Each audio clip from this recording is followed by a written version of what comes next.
Hi, I'm Dave Filoni, Supervising Director of Star Wars The Clone Wars, and I hope you're enjoying Season 4. And while we're in the middle of this little break, how about I answer some viewer questions? You guys always have a lot of questions. I love answering them. Sometimes you guys give me some tough ones, so let's get started, all right? Here's our question from Primus Saber. Primus Saber wants to know, in Mercy Mission, what is the deal with Orphne? Is she supposed to be a Force user? Absolutely not. Orphne is not a Force user. She's actually a frog lady. She's just a different kind of creature that you haven't seen in the Star Wars universe. Star Wars is based on a lot of mythic archetypes, and you know, in the kind of naive realm of even in the fairy world, the Red Riding Hood world, the Sleeping Beauty, the Cinderellas, there are these characters that are fairy-like, and they seem to be a bit more magical than the rest of the world. And R2 and 3PO are the ones that can have contact with this world. I mean, in a different way of looking at it, Yoda would seem magical to R2 and 3PO also. Now you say, well, aha, but that's because he's a Force user.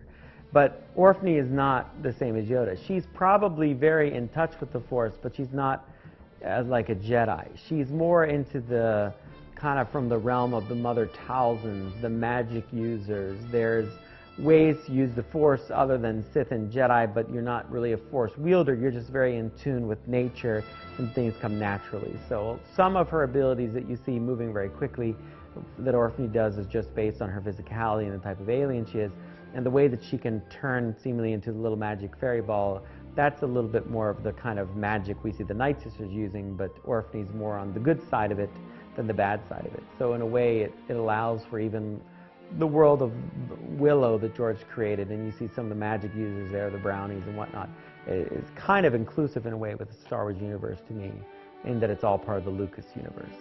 So, Primus Saber, thank you for the question about Orphne. I bet you didn't think the answer would be that long, and yet it was. Here we have another question from Darth James. A lot of Darths out there watching the... I guess since, you know, the bad guys ultimately win the Clone Wars, it makes sense it would be a popular program for the Darths. But how come they give Oda Gunga a new boss, but at the end of Episode 3, Boss Nass is at the funeral of Padme? Well, the reason why Boss Nass is no longer in charge of the Gungans is that George wanted to tell a story where Jar Jar could easily be mistaken for the leaders of the Gungans. So George created Boss Leone, who looked just like Jar Jar. So we could play this kind of Kurosawa Shadow Warrior switcheroo. That left, you know, unfortunately, Boss Nass out in the cold. But, I mean, Boss Nass is still around. He still lives in Oda Gunga.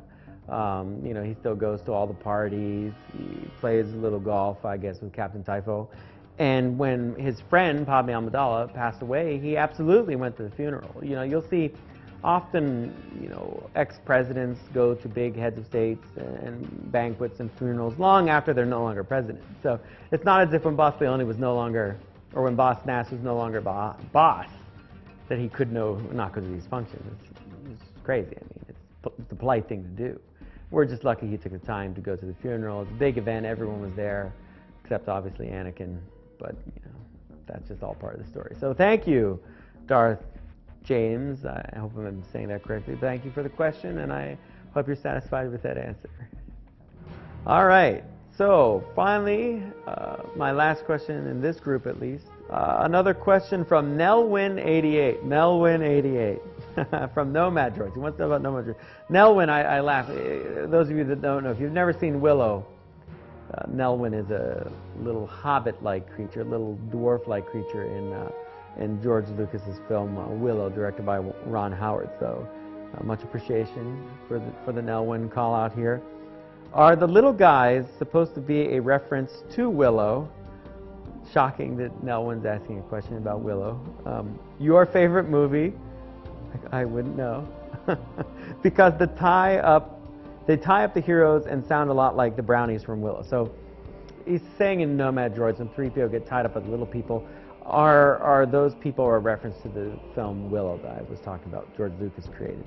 And actually, yes, they are. Happily for you, they absolutely are. In fact, it was one of our challenges when we made the little people, how much like the brownies do we want to make them, since we know George created that. And George wouldn't often want to repeat himself. It was highly possible that George would ask us not to make them sound too much like the brownies, so there's something different. So I made sure that they were radically different colors and whatnot, so they didn't seem like the same exact little primitive people. But when it came to the voices, I couldn't really help making the voices somewhat reminiscent of a little people that George had created in the past. So I am not surprised that that did not get past you, Nell188. Thank you very much for the question, and who knows, we may slip some other Bav Mortimer Mardigan references in the future, but I know if we do, you will catch it, Nell1. So thank you very much for watching this show, and I hope you enjoy it. Well, thank you so much for your questions. I really enjoy answering them. Like I said, you guys ask great questions. Never be afraid to ask questions, you know, but for now, just like Yoda says, clear your mind of questions. Look forward to the rest of Season 4, and keep checking StarWars.com for updates. We'll have new material here for you all the time, and get you ready for the second half of Season 4 and the coming of Darth Maul. So you got that to look forward to.